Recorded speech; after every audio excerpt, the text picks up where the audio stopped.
Mr. Speaker, I move to recognize the lady from the ML party list, the Honorable Laila M. De Lima, to avail of her privilege hour. The Honorable Laila M. De Lima of the party list ML is recognized. Madam, please proceed. Thank you, Mr. Speaker. Mr. Speaker, distinguished colleagues, I rise today on a matter of personal and collective privilege. I rise today on a matter that cuts to the heart of justice, sovereignty, and our moral standing before the world.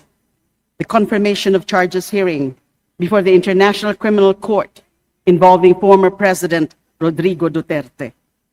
This is not a moment for triumphalism. It is not a moment for vengeance. It is a watershed moment for reckoning. Let us begin with the facts. For years, during the so-called war on drugs, thousands of Filipinos, overwhelmingly poor, urban, and marginalized, were killed in police operations and vigilante-style executions. Official figures acknowledged more than 6,000 deaths. Independent human rights groups estimate far more. These deaths were not isolated incidents. They were random acts of rogue officers. They were accompanied by public pronouncements encouraging lethal force. They were marked by patterns. Similar police reports, recurring narratives of nanlaban, and a climate of impunity that emboldened violence. Huwag na po tayong maglokohan. Alam natin lahat kung paano pagyabang ni Duterte ang pagpatay sa mga pinaghihinalaang adik at kriminal na walang paglilitis. Halos araw-araw nating narinig ang kanyang pag-eengganyo sa kapulisan na pumatay. Sa hearing sa Senado at sa kamarang ito, itinuro niya si Bato de la Rosa at iba pang mga dating hepe ng Davao City Police Office na namuno sa kanyang Davao Death Squad. Sa bibig niya mismo nang galing na may sarili siyang death squad na kinabibilangan ng 7 miyembro. Sa harap ng Quadcom, pinangalanan ko isa-isa ang mga miyembrong ito ayon rin sa testimonya ni Edgar Matobato at Arturo Las Cañas. Hindi itinanggi ni Duterte ang mga pangalan nila. Under the International Criminal Court's founding treaty, the Rome Statute, crimes against humanity include murder committed as part of a widespread or systematic attack directed against a civilian population. The ICC prosecutor alleges precisely that the killings were widespread and systematic, and that they were carried out pursuant to or in furtherance of state policy.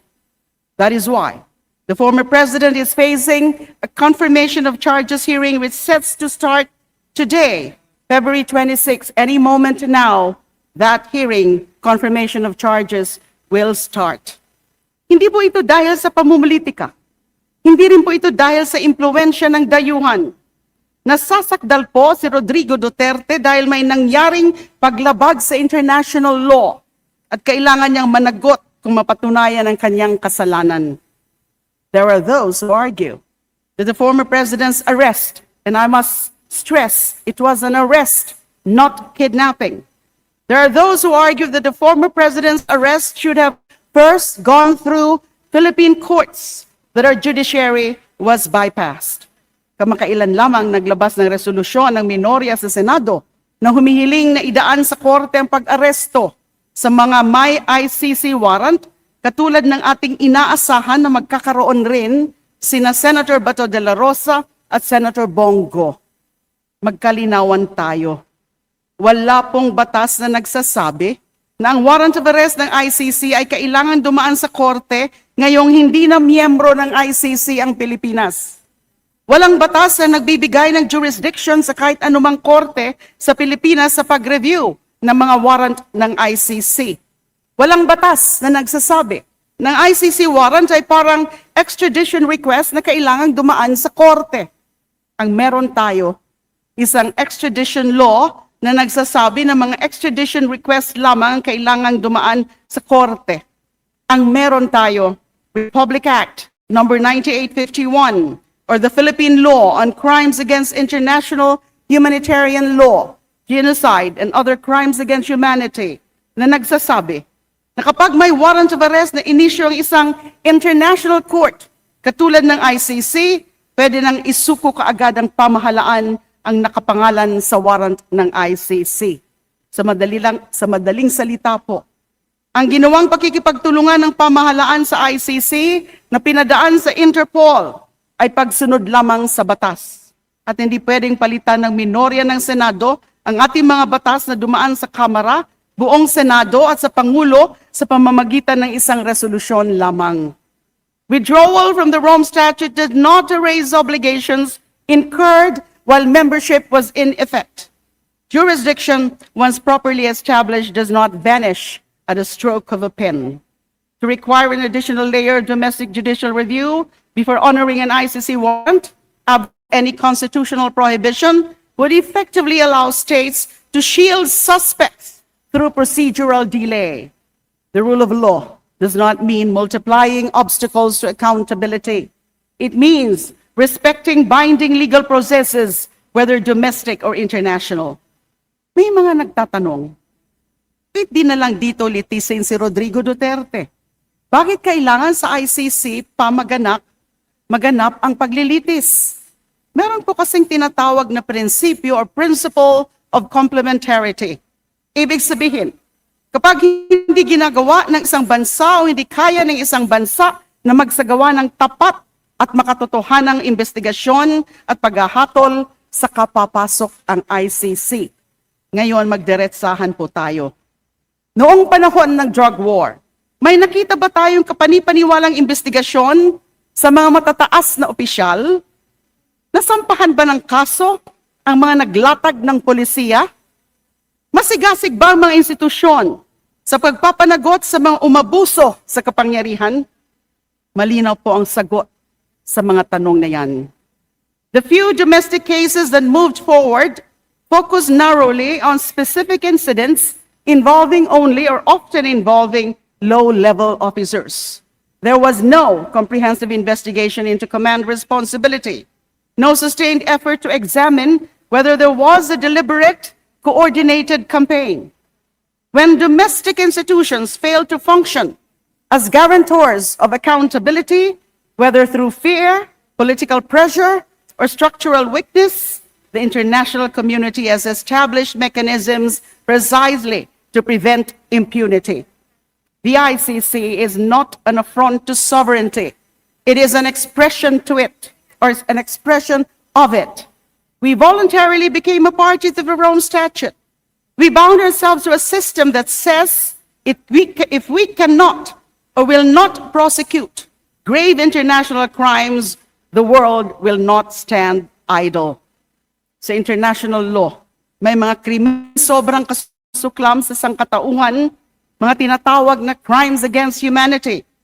Ang Rome Statute at ang ICC ang napagkasunduan ng higit sa 100 miyembro ng UN na tatayong korte para sa mga kasuklam-suklam na mga krimeng ito. Ang pagpatay sa libo-libong tao ng walang paglilitis gamit ang kapangyarihan ng Estado ay isa sa mga kasuklam-suklam na krimen na nasasa ng jurisdiction ng ICC. Dahil sa krimeng ito, kaya inaresto at ngayon ay nasasakdal si Duterte. Nauna ang ICC sa pag-imbestiga kay Duterte. Ayon sa RA 9851, kapag nauna ang ICC, pwedeng ipagliban na ang pag-usig sa kanya sa Pilipinas at hayaan na lamang na patuloy ang ICC. Ito ang nangyari sa kaso ni Duterte na hindi lamang sang-ayon sa Rome Statute, kundi pati na rin sa ilalim ng sarili nating batas. To insist now that everything must be tried domestically when years have passed without genuine accountability at the highest levels is to ignore the very safeguards embedded in international law. Finally, let us confront an uncomfortable truth. While the ICC moves to examine the alleged masterminds of the drug war, what has happened to the thousands of cases involving low-level enforcers? Where are the systematic prosecutions of police officers implicated in suspicious operations? Where are the command investigations within the chain of command? Where are the administrative and criminal sanctions in cases with glaring inconsistencies? The present administration has spoken of recalibrating policy, spoken of reviewing cases, but review without prosecution is not justice. Recalibration without accountability is not reform. If we truly believed that the Philippines is capable of handling these cases domestically, we would see vigorous, transparent prosecutions, not only of those at the top, but also of those who pulled the trigger and those who falsified reports. The tragedy is this.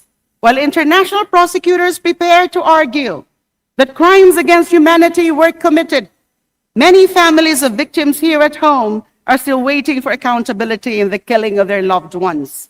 As far as we know, there have been only few investigations and prosecutions here, and only 5 convictions involving only low-level perpetrators.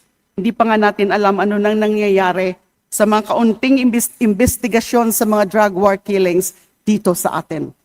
Justice domestically becomes justice outsourced internationally. Dear colleagues, this is not about personalities, it is about principle. If we believe that no one is above the law, then we must accept that even a former president may stand before an international tribunal. If we believe in sovereignty, we must also believe in the rule of law commitments we freely undertook. If we believe in justice for the poor, we must ensure that their deaths are not reduced to statistics, nor their families silenced by fear. The confirmation of charges hearing at the International Criminal Court, which may be happening at this very moment now, is only a procedural step. It is not yet a conviction. It is not yet a verdict. It is the beginning of a formal process where evidence will be tested and rights will be protected. Let the process unfold. Let evidence be presented. The truth, wherever it leads, to be established in the ICC as an international court of law. For too long, the drug war was framed as a battle between order and chaos. But the real divide has always been between impunity and accountability. Today, we must choose. I stand for accountability. I stand for the rule of law. And above all, I stand for the Filipino people, especially the voiceless, the powerless, and the grieving, who deserve nothing less than justice. Thank you very much, Mr. Speaker. Thank you, Honorable De Lima.